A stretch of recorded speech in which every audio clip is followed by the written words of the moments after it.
Bismillahirrahmanirrahim. Assalamualaikum warahmatullahi wabarakatuh. Jumpa lagi dengan saya dalam channel Etsap Kreatif. Dan kali ini saya mencoba untuk menjelaskan apa itu multimeter. Salah satu alat ukur yang paling sering digunakan dalam pengukuran-pengukuran di elektronika, ya, baik itu pengukuran komponen, pengukuran arus, pengukuran tegangan, pengukuran hambatan. Alat ukur ini paling sering kita gunakan. Walaupun sebenarnya fungsinya ini adalah multi, ya. Ada tegangan, ada arus, ada hambatan disatukan dalam satu alat ukur. Dan ini perlu dipahami supaya tidak menimbulkan kerusakan-kerusakan pada alat ukur itu sendiri. Karena ini menyangkut masalah pemahaman tentang penggunaan alat ukur itu sendiri. Baik, berikut saya akan tampilkan beberapa slide untuk pemahaman awal tentang cara pembacaan alat multimeter, ya, alat ukur multimeter.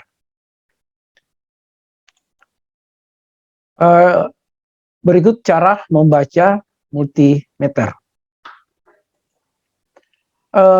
Sebelum kita memahami lebih lanjut bagaimana pemahaman tentang indikator-indikator atau apa yang ada dalam multimeter itu sendiri, sebaiknya kita memahami dulu bagian-bagian dari multimeter, ya. Di bagian atas di papan alat ukur ini itu ada namanya skala jarum. Skala jarum, ada namanya jarum penunjuk, ya, ini jarum penunjuk. Kemudian ada skrup pengatur jarum. Ini biasa untuk menolkan, ya, menolkan jarum, jadi memposisikan, mengkalibrasi jarum penunjuk, ya. Kemudian di panel bagian bawah, ya, di bagian bawah dari papan skala tadi, yaitu ada namanya skala tegangan DC, ya, atau tegangan searah, ya. Kemudian ada untuk skala tegangan AC, ya, biasanya AC itu dikasih warna merah, ya, simbol-simbolnya dikasih warna merah, angka-angkanya dikasih warna merah. Kemudian untuk DC biasa dikasih warna putih. Kemudian ada namanya saklar pemilih, ya, atau selektor, biasa juga selektor. Kemudian di bagian bawah ada untuk pengukuran arus, ada skala untuk arus DC. Kemudian ada untuk skala ohm, ya, untuk hambatan. Kemudian ada terminal atau jack atau probe atau kabel penyidik, ya, ya, ini banyak yang istilah-istilahnya yang digunakan. Ya, itu bagian-bagian dari multimeter. Nah, sekarang kita mencoba membaca pengaturan skala untuk jangkauan ukur, ya, jangkauan ukur atau batas ukur. Nah, yang pertama adalah bagaimana menguji tegangan AC maupun DC. Nah, secara umum lambang V, yang P begini, ya, itu menandakan tegangan atau voltage, tegangan. Kemudian ada garis yang berlekuk, ya, atau sama dengan gelombang sinusoidal, itu menandakan arus bolak-balik. Nah, ini tanda. Nah, kemudian V juga kalau dia garis lurus, ya, ada garis lurus, ya, mirip tanda minus, itu menandakan bahwa arus searah. Itu adalah arus searah. Ya, jadi ada dua.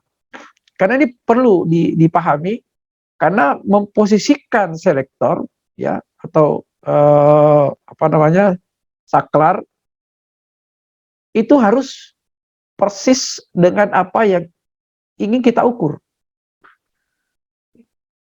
Yang fatal kalau yang mau diukur adalah bolak-balik ya, kemudian posisi selektornya berada pada arus searah. Nah, ini yang fatal dan itu akan merusak secara keseluruhan alat ukur itu sendiri. Ya, karena dia namanya saja multi. Satu yang bermasalah akan berpengaruh pada yang lain. Apalagi kalau itu adalah arus bolak-balik. Ya. Jadi ini perlu pemahaman. Nah, ini yang penting ya, ini yang penting. Kemudian ada pengaturan untuk pengujian voltase atau tegangan itu dalam rangkaian AC itu ditandai dengan P tadi, yang tanda P kemudian garis berlekuk atau gelombang sinusoidal, kemudian ataukah ada tanda AC volt, ya itu namanya AC volt, ya alternatif current, kemudian ataukah PAC. Nah ini tanda-tandanya kalau dia arus yang mau diukur adalah AC, yang mau diukur adalah bolak-balik. Ya, jadi itu yang jadi tanda P gelombang sinusoidal atau tanda berlekuk, kemudian ACV atau PAC. Ya. Sedangkan untuk rangkaian DC, ya kita menggunakan tanda P minus, ya P minus atau DC volt atau VDC. Nah ini tanda-tanda yang mesti kita pahami, ya. Karena ini pengetahuan awal sebelum menggunakan, karena multimeter ini ketika digunakan tanpa ada pengetahuan awal ini bisa merusak atau bisa membuat multimeter itu menjadi tidak berfungsi.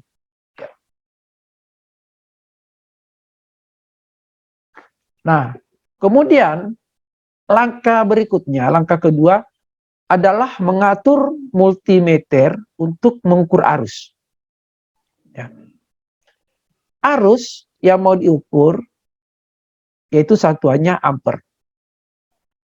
Satuannya ampere, besarannya adalah ampere.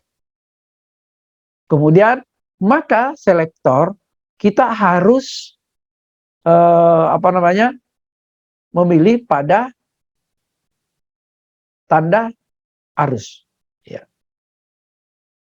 Ya, kalau misalnya arus bolak-balik, ya, yang mau diukur, ya kita sesuaikan rangkaian yang akan diuji. Misalnya di situ ada A tanda berlekuk atau gelombang sinusoidal, maka ataukah ACA, ya ACA alternatif current arus, atau biasa disingkat AAC. Ini adalah lambang untuk arus bolak-balik. Sedangkan untuk arus searah, ya A minus, ya atau DCA atau ADC. Ini lambang untuk searah. Jadi tadi tegangan, ya kemudian ini arus. Karena antara tegangan dan arus ini perlu juga diperhatikan dalam multimeter ini, karena posisinya berbeda di selektor itu, ya di papan pengukuran, ya.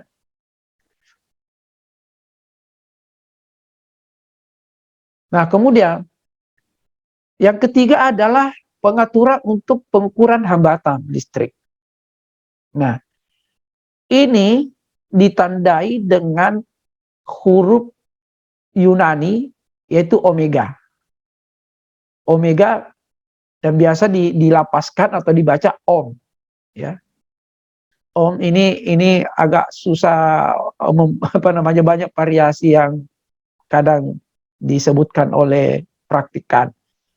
Kadang ohm, kadang ohm, kadang banyak sekali. Tapi ya yang dimaksud itu adalah yaitu bahwa itu adalah hambatan. Untuk pengukuran hambatan satuannya adalah ohm. Kemudian Ada juga jenis multimeter, tapi ini yang versi lama, ya. Itu huruf R untuk resistance. Tapi ini rata-rata menggunakan simbol ohm, ya, omega. Nah, kemudian bagian keempat adalah penggunaan DC plus dan DC minus. Nah, jika multimeter yang kita gunakan dalam hal ini sama dengan pengaturan yang pada gambar di samping, ya, maka gunakan DC plus ketika kita menguji arus searah. Begitu pula kalau tidak mendapatkan hasil pembacaan dan menduga bahwa terminal positif dan negatif itu terhubung dengan uju yang salah, ya maka kita bisa menukar dengan posisi DC minus untuk mengoreksi hal ini tanpa harus menyesuaikan kabelnya. Ya, jadi apa namanya, tidak masalah, ya. Tidak masalah, kita bisa menukar ketika itu diyakini bahwa terminal itu terhubung dengan uju yang salah. Ya, kita harus menukar ke DC misalnya, DC dari DC plus ke DC minus. Nah, yang lain adalah memahami, ya, banyak lambang-lambang yang harus dipahami.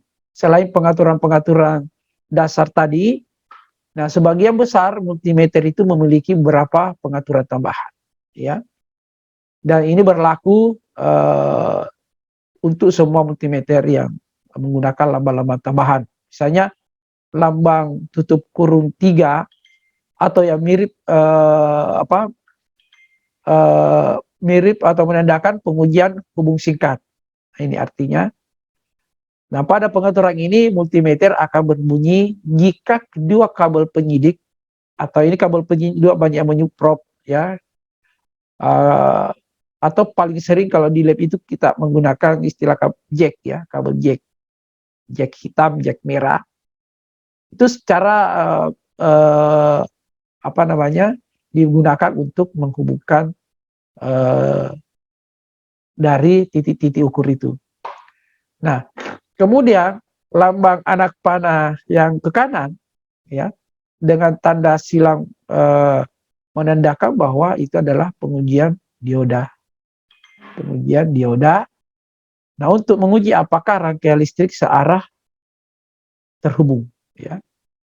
Kemudian HZ, ya, Hertz, itu merupakan pengaturan untuk frekuensi pada rangkaian AC. Kemudian ada lagi lambang yang untuk menandakan kapasitasi, itu ada simbolnya seperti di gambar di slide di samping. Itu adalah pengaturan untuk kapasitas kapasitas, ya, ya, kapasitas. Selanjutnya membaca label pada lubang kabel penyidik. Ini kabel penyidik atau probe atau jack. Nah, sebagian besar multimeter itu memiliki 3 lubang, ya, 3 lubang kabel penyidik atau probes, ya, atau jack. Nah, kadang lubang kabel ini itu diberi label dengan lambang-lambang yang sesuai dengan lambang yang dijelaskan seperti di gambar di atas, ya. Nah, jika lambang-lambang itu tidak jelas, maka kita menggunakan panduan, ya, kita menggunakan panduan. Misalnya kabel jack atau kabel penyidik itu warna hitam selalu ditancapkan ke dalam lubang kabel penyidik dengan label COM, COM. Ingat, ya. Yang kalau di gambar kita lihat yang kedua dari bawah, yang sebelah kanan, ya, atau sebelah kiri, ya, yang dua lubang. Nah, itu ada COM. Itu menandakan bahwa selalu posisikan kabel untuk warna hitam, ya, atau kabel penyidik, ya, yang selalu ditancapkan di posisi COM, ya, posisi COM. Ya, jadi yang warna hitam karena pada umumnya dan memang selalu warna jack ini atau kabel penyidik itu hanya merah sama hitam. Nah, yang hitam ini selalu pada posisi COM. Nah, kemudian ketika kita mengukur tegangan atau hambatan listrik, kabel penyidik yang satunya yang warna merah itu selalu ditancapkan ke lubang uh, dengan label arus terkecil, ya, biasanya tulisan mikroampere MA. Kalau di jack lubang itu ada di atasnya tadi di atasnya COM tadi, ya, itu kode MA, ya, tulisan MA dari singkatan miliampere, ya, jadi miliampere. Kemudian ketika mengukur arus, ya, kabel penyidik warna merah itu ditancapkan pada kabel yang dengan label yang mampu menahan jumlah arus yang diperkirakan. Nah, biasanya kabel penyidik ini yang untuk rangkaian berarus rendah itu memiliki fuse 200 miliampere, ya, 200 miliampere. Sementara lubang kabel penyidik untuk rangkaian itu berarus tinggi biasanya memiliki 10 ampere. Ya, jadi kita menyesuaikan di situ, ya. Menyesuaikan. Jadi yang jelas ada tiga fungsi di situ, ya. Di tiga itu, jadi yang tetap itu adalah kabel warna hitam atau kabel penyidik warna hitam itu selalu pada posisi COM, ya, di lubang COM. Kemudian untuk mengukur tegangan, ya kita biasa memilih yang jack yang di atas COM itu yang tertulis biasanya tulis MA, ya. Kemudian kalau untuk arus, ya biasanya yang lebih rendah ada di jack yang satunya lagi. Ya, kita bisa melihat. Atau kadang sebenarnya kalau kita mau amannya, ya kita biasanya mencari pada posisi yang lebih tinggi dulu, ya, lebih tinggi. Tetapi yang jelas yang tidak bisa salah itu di COM-nya, ya, di warna hitam. Baik, selanjutnya setelah kita mengenal semua papan-papan informasi atau indikator-indikator yang ada pada multimeter, coba kita membaca hasil multimeter analog. Nah, yang pertama bagaimana kita mencari skala yang tepat. Bagaimana mencari skala yang tepat. Nah, multimeter analog, ya, itu memiliki yang namanya jarum penunjuk, ya, di belakang jendela kaca, ya, ada jendela kaca di bagian atas itu kelihatan ada kaca. Nah, itu jarum penunjuk. Jarum penunjuk biasanya ini ada juga macam-macam, ya. Ada yang tipis, ya, ada yang lurus, ada yang ujungnya ada semacam keruncing. Tetapi bagaimanapun bentuknya itu yang namanya jarum penunjuk. Nah, ini memang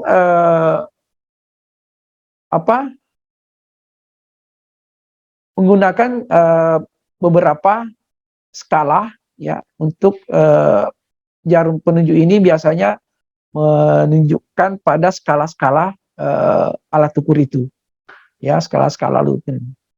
Misalnya untuk skala misalnya hambatan listrik atau ohm itu digunakan untuk membaca hambatan listrik. Hambatan listrik. Nah, skala ini umumnya adalah skala terbesar. Terletak paling di atas di papan skala, ya. Paling di atas di papan skala. Nah, dan yang membedakan adalah titik nol. Ya, ini yang perlu diperhatikan. Untuk mengukur hambatan listrik yang dengan kode ohm, simbol ohm, itu dengan skala yang paling di atas, ya, atau skala yang paling besar ini biar titik nolnya itu berbeda dengan yang lain. Ya, ya titik nolnya itu terletak paling kanan. Ya, jadi kalau mengukur hambatan, ya selalu pergerakan jarum penutupnya itu mulai dari posisi kanan. Karena nolnya di sebelah kanan, karena itu agak. Nah, kemudian skala DC, ya, kemudian untuk mengukur voltage DC itu ada terbaca di setelah ohm, ya, setelah untuk pembacaan hambatan ada DC, biasanya juga dikasih warna hitam sama dengan hambatan, ya, tapi biasa hambatan juga ada warna hijau kalau tergantung alat ukurnya. Kemudian untuk AC itu di bawah DC itu biasa dikasih warna merah, dan untuk desibel, ya, biasanya dikasih apa namanya di bawah, ya, di bawah, paling di bawah untuk mengukur desibel, ya. Tapi pada umumnya yang digunakan untuk multimeter itu susunannya seperti ini ya, untuk yang papan skalanya. Nah, ini perlu dipahami khususnya sebenarnya hambatan, karena hambatan ini kalau dilihat dari skala itu kan posisi setiap apa namanya setiap rentang nilai itu skalanya itu tidak sama, ya, artinya jarak dari skala-skala itu titik itu tidak sama, garis-garis kecilnya itu tidak sama, beda dengan yang setelah itu DC kemudian AC dan seterusnya, skala kecilnya yang kayaknya itu jaraknya sama. Jadi apa namanya cara membacanya, nilai atau besaran penunjukannya juga berbeda dengan hambatan dan yang lain. Kemudian, nah sekarang membaca skala voltage tegangan berdasarkan jangkauan pengukuran, ya. Nah, coba perhatikan dengan cermat bahwa pada skala tegangan atau voltage, voltage itu baik DC maupun AC itu ada beberapa baris angka di bawah skala. Yang pertama kita melihat dulu, memeriksa jangkauan pengukuran mana yang dipilih, ya, mana yang dipilih untuk jangkauan skala ukurnya. Misalnya 10 volt. Nah, dilihat di label yang sesuai di sebelah di baris itu, ya, kalau di gambar, ya, yang volt itu kita lihat ada warna biru yang ditunjukkan di selektor itu, kita melihatnya berapa sebenarnya jangkauan ukurnya yang ingin diukur, ya. Ya kalau di situ misalnya di situ ada 10, ada 50, ada 250, ada 500. Itu adalah jangkauan ukur, ya, atau biasa juga disebut batas ukur, ya. Nah, itu disesuaikan, ya. Kalau misalnya, dan biasanya kita selalu memposisikan saklar ukur itu pada posisi di atas daripada nilai ukur yang mau diukur. Ya, biasanya 10 volt. Kita biasanya posisikan di atas 10 volt supaya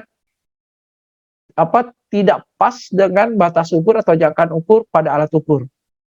Karena dikhawatirkan ada perubahan tegangan. Makanya biasanya diletakkan di atas 10 volt, ya. Dan itu masih bisa dibaca di skala ukur. Masih bisa dibaca di skala ukur.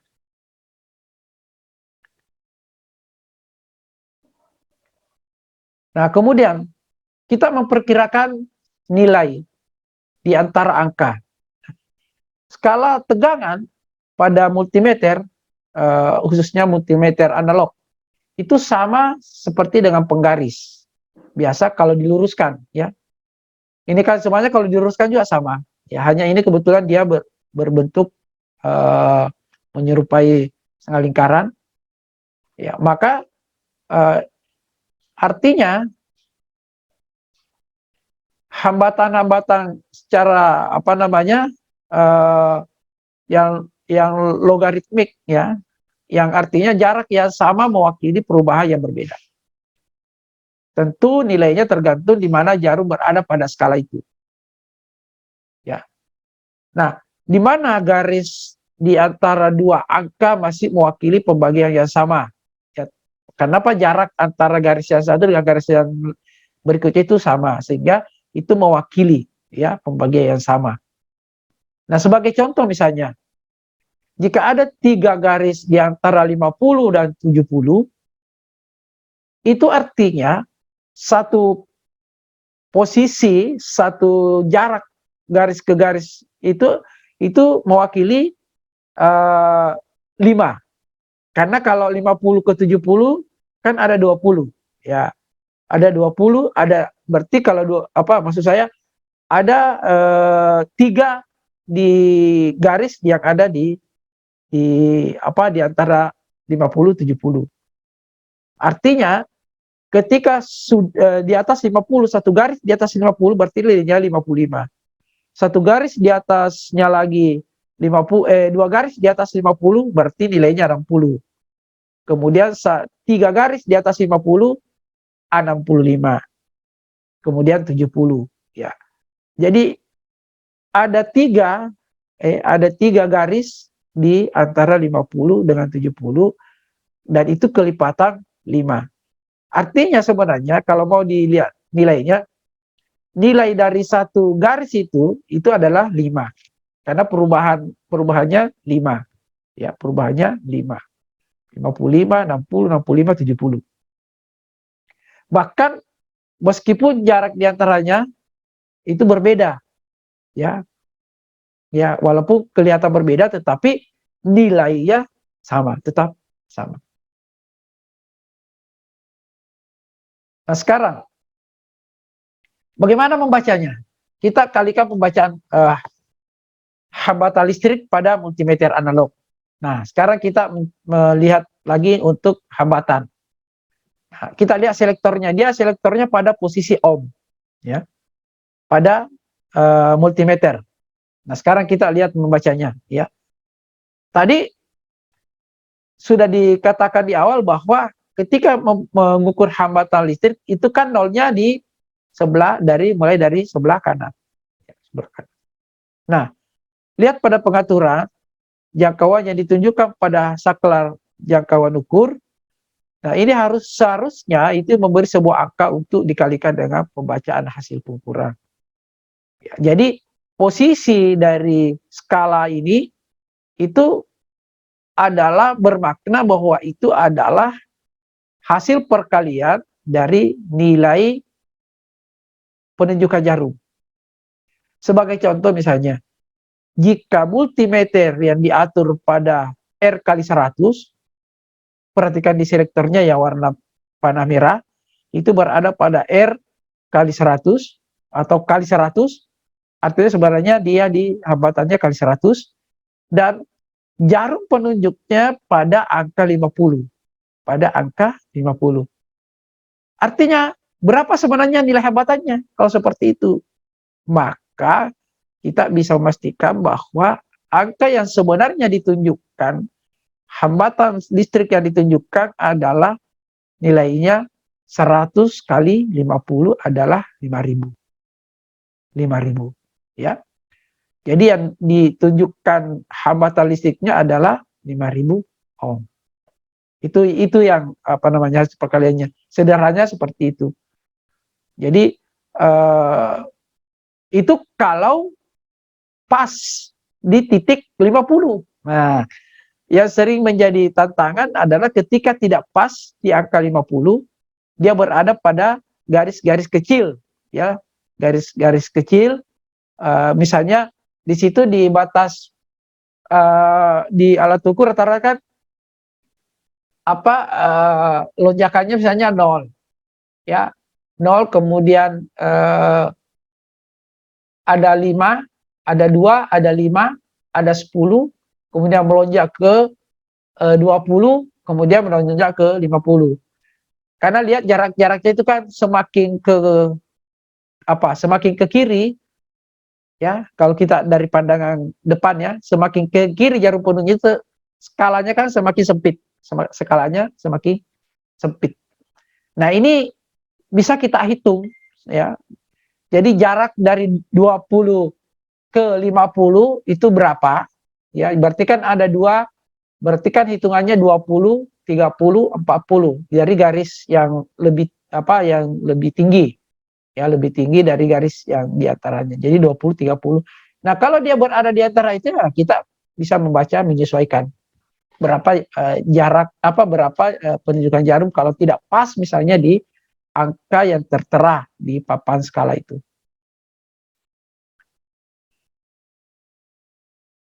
Nah, kemudian ini untuk desibel. Nah, skala desibel ini umumnya berada paling di bawah, ya, yang paling kecil pada pengukuran analog. Nah, ini khusus untuk desibel ini membutuhkan pelatihan tambahan untuk menggunakannya. Kenapa? Karena skala ini adalah skala logaritmik yang mengatur rasio voltage atau disebut juga penguatan atau pelemahan, ya, gain. Ya. Nah, standar skala desibel ini di Amerika itu menetapkan 0 desibel itu sebagai 0,775 volt yang diukur pada hambatan 600 ohm. Tetapi ada juga skala dB ini bahkan dengan simbol-simbol yang berbeda-beda. Ada dBu, ada desibel, dan bahkan dBV dengan huruf B besar. Ya, sekali lagi untuk desibel ini kita masih membutuhkan pelatihan untuk menggunakannya. Nah, kemudian bagian yang selanjutnya adalah pemecahan masalahnya. Nah, yang pertama, pemecahan masalah yang pertama adalah atur jangkauan. Jangkauan yang harus diatur sebelum menempelkan kontak pada rangkaian, kita mulai dengan menebak, ya, tebakan terbaik tentang nilai di mana sedikit di atas hasil dekat. Saya di awal sudah katakan bahwa pemahaman awal tentang nilai-nilai besaran apapun juga yang mau diukur, baik tegangan maupun arus maupun hambatan, itu sebaiknya dipahami dari awal. Walaupun sebenarnya ada tips, ketika tidak dipahami kita harus mulai dari angka skala yang paling besar. Tetapi lebih amannya harus diketahui. Supaya kita bisa meyakini bahwa kalau kita mengukur angka tertentu, maka kita memposisikan jangkauan alat ukurnya itu di atas dari apa yang mau, besaran yang mau diukur. Nah itu.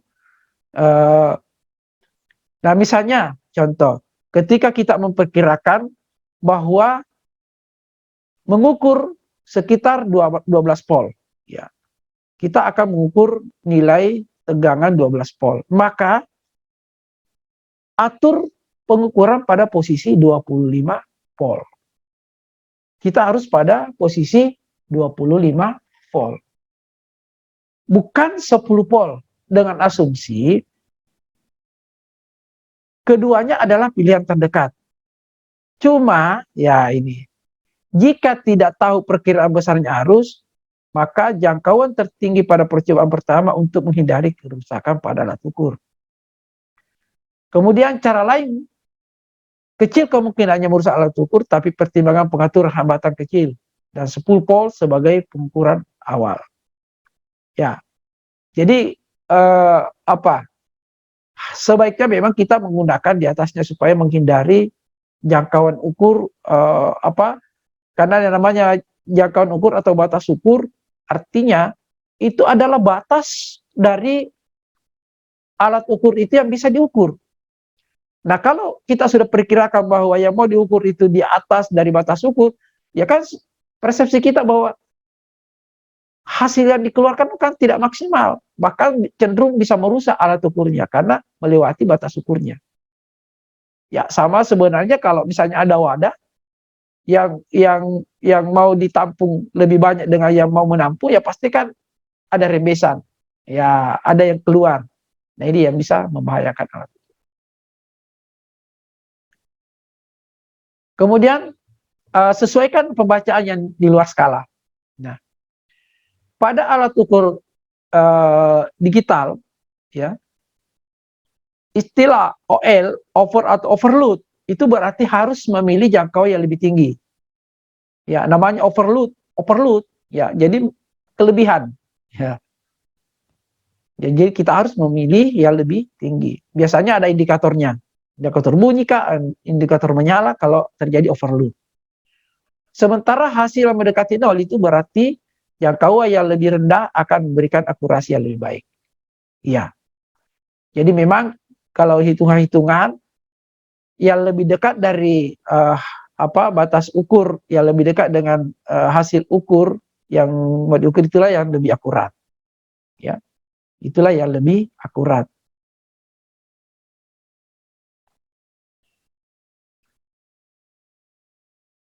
Kemudian putuskan daya sebelum mengukur hambatan listrik. Nah ini yang perlu dipahami. Mematikan saklar daya atau kita menyingkirkan baterai yang memberi daya pada rangkaian untuk mendapatkan hasil pengukuran yang akurat. Nah, multimeter itu memberi arus untuk mengukur hambatan listrik. Nah, jika ada arus tambahan yang sedang mengalir, maka akan mengganggu hasilnya. Ya. Ya, jadi kita putuskan dulu daya sebelum mengukur hambatan listrik, misalnya. Jadi istilahnya untuk mengukur hambatan memang ini kan biasanya pengukuran lepas, ya. Pengukuran lepas artinya yang mau diukur memang adalah hambatan-hambatan yang ada pada komponen-komponen tertentu, ya, untuk hambatan listrik.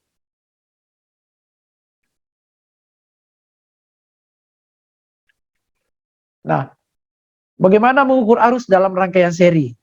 Nah, untuk mengukur arus harus membentuk rangkaian yang melibatkan multimeter secara seri dengan komponen lainnya. Nah, sebagai contoh misalnya, ya, kita mau putuskan satu kabel dari terminal baterai, ya, apakah rata-rata yang diputus adalah kabel-kabel misalnya positif, misalnya kita putuskan, ya, kita putus, lalu dihubungkan satu kabel penyidik ke kabel penyidik, maksudnya kabel jack tadi ya, probe, ya, itu ke kabel penyidik lainnya, ya, ke baterai untuk menutup lagi rangkaian itu. Artinya kalau mau diukur arusnya, ya, pada seri itu kan kelihatan berapa nanti yang karena akan terjadi, karena jack itu yang kabel itu kan juga menghubungkan sebenarnya. Cuma dia mencatat berapa arus yang mengalir pada rangkaian itu. Itu terbaca dari alat ukur yang kita gunakan. Ya, kalau misalnya arus, ya berapa arus yang terukur, ya, dari hasil sambungan kita tadi yang kabelnya diputus. Kenapa? Sebenarnya bisa juga dilihat, cuma tidak kalau dilihat dari misalnya menggunakan beban lampu. Lampu kan hanya bisa dilihat redup terang, tidak bisa memastikan berapa yang mengalir.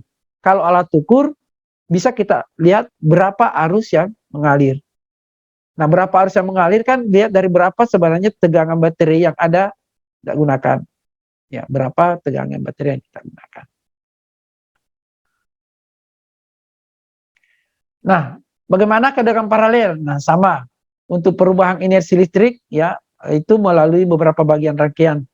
Nah, ini rangkaian harus sudah ditutup dengan aliran arus. Ya, beda tadi. Ya, kalau ini harus ditutup dengan aliran arus.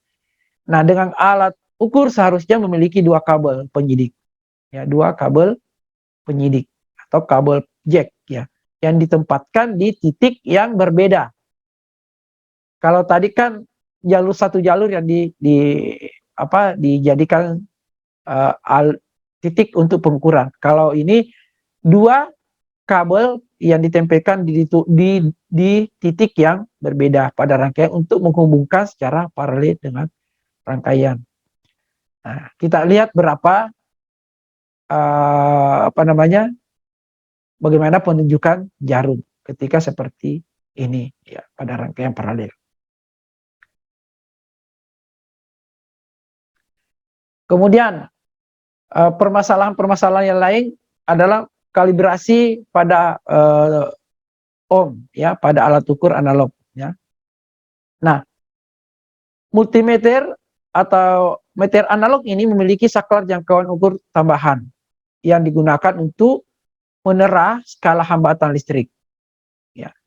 Dan biasanya ditandai dengan lambang ohm. Ya, tadi di awal sudah dikatakan untuk pengukuran hambatan listrik ditandai dengan lambang omega ohm.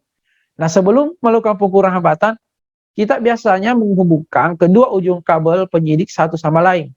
Jadi dikasih short ujung jack ya antara warna hitam warna merah, jack dihubungkan ya untuk pada posisi penunjukan hingga skala ohm tercatat 0 agar nanti kalau tidak pas kita bisa lakukan kalibrasi ya. Kita melakukan kalibrasi supaya hasil pengukuran kita tepat. Nah, untuk pengukuran kalibrasi atau untuk pengukuran kalibrasi ada di bagian alat ukur yang di tengah itu ada yang di tengah itu bisa memposisikan pada posisi 0.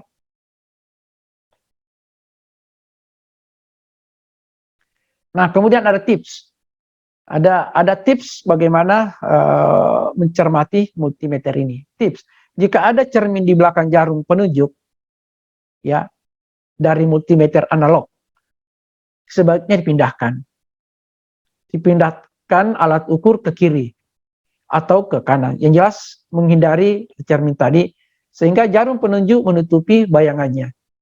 Ya, sehingga jarum menunjuk menutupi bayangannya sendiri untuk mendapatkan akurasi yang lebih baik. Nah, ini banyak ini tips-tips dalam melakukan pengukuran. Nah, jika mengalami kesulitan untuk membaca multimeter digital, maka kita lihat buku petunjuk penggunaan. Di mana pengatur awalnya alat ukur seharusnya menunjukkan hasil pembacaan berupa angka. Tapi dapat juga ada pengaturan yang menunjukkan grafik batang atau bentuk informasi lainnya. Ya, itu multimeter digital. Nah, jika jarum penunjuk dari multimeter analog menunjukkan angka di bawah 0, bahkan pada jangkauan paling rendah, maka konektor positif dan negatif tadi Anda mungkin terbalik. Ya. Jadi ada kemungkinan konektor positif negatif itu terbalik. Kita bisa tukar dan kita melanjutkan pembacaan. Pengukuran awal akan berubah ketika mengukur tegangan AC. Tapi lama-lama akan menjadi stabil untuk mendapatkan pengukuran yang akurat. Kenapa? Kalau memang AC kan bisanya berubah-berubah ya. Tapi lama-kelamaan juga mendapatkan angka yang stabil.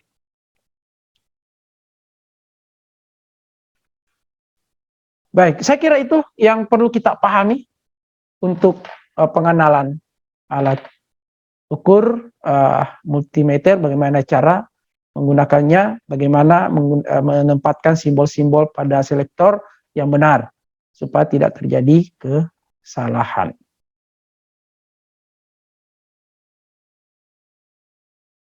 Baik, itulah tadi cara membaca atau cara menggunakan multimeter analog secara umum. Walaupun kita belum menggunakan secara real nyata dalam pengukuran, tetapi ini adalah pengetahuan awal. Selalu saya katakan bahwa jangan sepelekan yang namanya pemahaman awal tentang penggunaan alat ukur. Karena kalau ini kalau ini dibiasakan, ya, ini bisa membahayakan alat ukur dalam tanda kutip ya. Membahayakan di sini bukan berarti ini, tapi bisa alat ukur ini bisa mengalami kerusakan-kerusakan akibat tidak dipahaminya penggunaan-penggunaan apa yang ada di alat ukur itu, khususnya untuk multimeter. Karena di situ nama saja multi, ada beberapa besaran-besaran yang berbeda yang akan diukur pada satu alat ukur. Nah, makanya harus dipahami betul supaya menghindari kerusakan fatal pada alat ukurnya sendiri. Terima kasih atas antusias Anda, dan ini semoga bermanfaat untuk kita semua dan termasuk untuk diri saya pribadi. Dan akhirnya saya ucapkan wassalamualaikum warahmatullahi wabarakatuh. Tetap semangat.